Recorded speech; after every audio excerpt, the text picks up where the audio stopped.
দক্ষিণবঙ্গের জেলাগুলিতে বর্তমানে দিনের তাপমাত্রা স্বাভাবিকের থেকে অনেকটাই বেশি রয়েছে।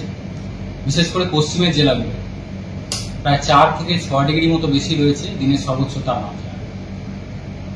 পশ্চিম বর্ধমান, বাঁকুড়া এইসব জেলাগুলো গত 24 ঘন্টা সর্বোচ্চ তাপমাত্রা 39 থেকে 40 ডিগ্রি কাছাকাছি ছিল। পুরুলিয়া, বীরভূম 38-39 ডিগ্রি কাছাকাছি রিপোর্ট হয়েছে গত 24 ঘন্টায়। যেখানে স্বাভাবিক এই সময় থাকার কথা দক্ষিণবঙ্গের জেলাগুলিতে 32 থেকে 34-এর মধ্যে। টেম্পারেচার কিছুটা কম রয়েছে দক্ষিণের জেলাগুলো। কলকাতা গত 24 ঘন্টা সর্বোচ্চ ছিল 34 ডিগ্রি কাছাকাছি।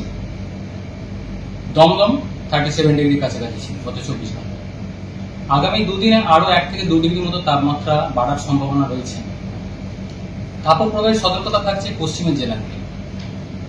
15 তারিখে আজ তাপপ্রবাহের সতর্কতা রয়েছে পশ্চিম বর্ধমান, বাঁকুড়া, ঝাড়গ্রাম, পশ্চিম মেদিনীপুর, বীরভূম এই জেলাগুলো 2-1 জায়গায় তাপপ্রবাহ অর্থাৎ যেটা বলা হয়েছে যে 40 ডিগ্রির বেশি তাপমাত্রা সর্বোচ্চ তাপমাত্রা এবং স্বাভাবিকের থেকে 5 ডিগ্রি বা তারও বেশি।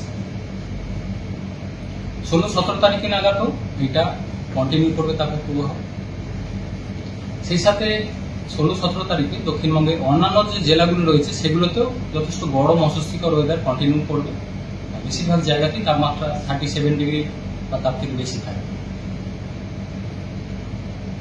তাপমাত্রা মেনলি কমার সম্ভাবনা থাকবে 20 তারিখ বা তারপর থেকে। 20 থেকে পরবর্তী কয়েকদিনের মধ্যে তাপমাত্রা বেশ খানিকটা আবার কমে যাবে। দিনের যে সর্বনিম্ন তাপমাত্রা সেটাও স্বাভাবিকের থেকে প্রায় 2 থেকে 4 ডিগ্রির মতো বেশি রয়েছে বেশিরভাগ জায়গায়। ফলে একটা গরম অস্বস্তিকর ওয়েদার দক্ষিণবঙ্গে রয়েছে বেশিরভাগ জায়গায়। 20 থেকে 21-এর মধ্যে তাপমাত্রা যেটা কমার কথা বলা হলো, মেনলি বিক্ষিপ্তভাবে বজ্রবিদ্যুৎ সহ বৃষ্টিপাতের সম্ভাবনা থাকছে দক্ষিণবঙ্গের জেলায়। মানে তাপমাত্রা 20-21 তারিখ বা পরবর্তী কয়েকদিনে বেশ খানিকটা কমে যাবে।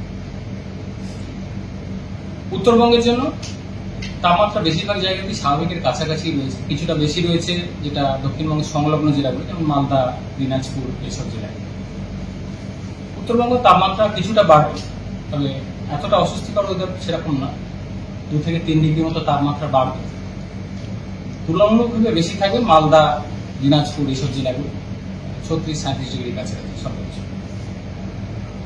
বৃষ্টিপাতের সম্ভাবনা উত্তরবঙ্গের ক্ষেত্রে মেনলি উত্তরের একদম উত্তরের যে জেলা রয়েছে দার্জিলিং, কালিম্পং, আলিপুরদুয়ার এই জেলাগুলো 2-1 জায়গায় হালকা ধরনের বৃষ্টিপাতের সম্ভাবনা থাকছে আগামী 2 দিনের মধ্যে 15 থেকে 16-র মধ্যে। অন্যান্য জেলাগুলো উত্তরবঙ্গে প্রধানত শুষ্ক ওয়েদার থাকবে। স্যার বৃষ্টি নিয়ে একটু স্পেসিফিক বলেন যে কবে, কোথায়, কখন বৃষ্টি? হ্যাঁ, বৃষ্টিপাতের সম্ভাবনা দক্ষিণবঙ্গের ক্ষেত্রে যেটা বলা হলো 20 থেকে 21 তারিখের মধ্যে বিক্ষিপ্তভাবে বজ্রবিদ্যুৎ সহ বৃষ্টিপাতের সম্ভাবনা থাকবে দক্ষিণবঙ্গের জেলাগুলিতে। মেনলি 20 তারিখ নাগাদ বা 21 তারিখে যেটা বলা হয়েছে যে জলীয়বাষ্পের প্রবেশ যথেষ্ট বাড়ার সম্ভাবনা রয়েছে। বর্তমানে যেটা চলছে পশ্চিমের শুষ্ক হাওয়া বেশি রয়েছে, যে কারণে তাপমাত্রা অনেকটা বেশি রয়েছে বা আরো একটু বাড়ার কথা বলা হচ্ছে। 20 তারিখ থেকে উইন্ড প্যাটার্ন খানিকটা চেঞ্জ হবে, জলীয় বাষ্পের প্রবেশ বঙ্গোপসাগর থেকে বাড়বে এবং সেই সাথে কিছুটা পরোক্ষ প্রভাব থাকবে পশ্চিমী ঝঞ্ঝার। ফলে বৃষ্টিপাতের সম্ভাবনা রয়েছে দক্ষিণবঙ্গের জেলাগুলিতে বিক্ষিপ্ত। বলছি দেশের একটা বিস্তীর্ণ অমসৃণ সম্ভবত এরকম একটা হট ওয়েদার বা এরকম পরিস্থিতি। হ্যাঁ, এরকম হট ওয়েদার বা তাপপ্রবাহ দেশের অনেকটা পোর্শনেই রয়েছে, বিশেষ করে সেন্ট্রাল ইন্ডিয়া, মধ্য ভারত এবং পশ্চিমের দিকের রাজ্যগুলো।